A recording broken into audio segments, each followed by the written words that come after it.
हम पढ़ा रहे थे टाइप्स ऑफ रूट, यानी कि रूट के प्रकार हम पढ़ा रहे थे। जिसमें टू टाइप्स रूट रहते हैं, जिसमें एगो फाइबर्स रूट रहते हैं और एगो क्या टैप रूट होते हैं।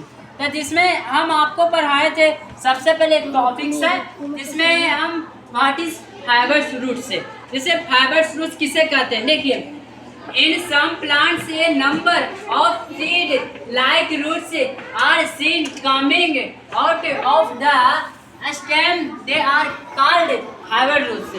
जिसको हम कुछ जो प्लांट होते हैं, कुछ प्लांटों की संख्या जो एक पतला धागा की तरह रहता है, और उसको हम क्या देखने में धागे की तरह रहता है। In the coming number by number आते आते रहता है, उसका तन आते रहता है। दे हैज कॉल्ड, उसको हम कौन सा रूट कहते हैं? फाइबर्स रूट कहते हैं। मतलब कौन सा रूट कहते हैं? वो फाइबर्स रूट कहते हैं। जैसे एग्जाम्पल में है ग्रास, ग्रासेस माने घास हो गया, राइस माने चावल। अब तो देखता है बाबू, इसका जो रूट है, निचला रूट है, कितना पतला पतला है ना बाबू, कितना पतला पतला। देखो इसका रूट, देखो कितना पतला पतला। तो ये कौन सा रूट है?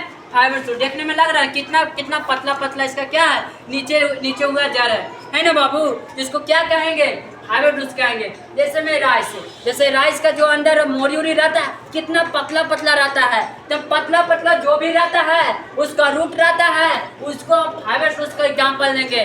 मान लीजिए कि क्या है, ओनियन। देखो ओनियन के जब गाछ रहता है तो नीचे कितना पतला पतला रहता है, धागा की तरह रहता है, उसी को हम क्या कहेंगे?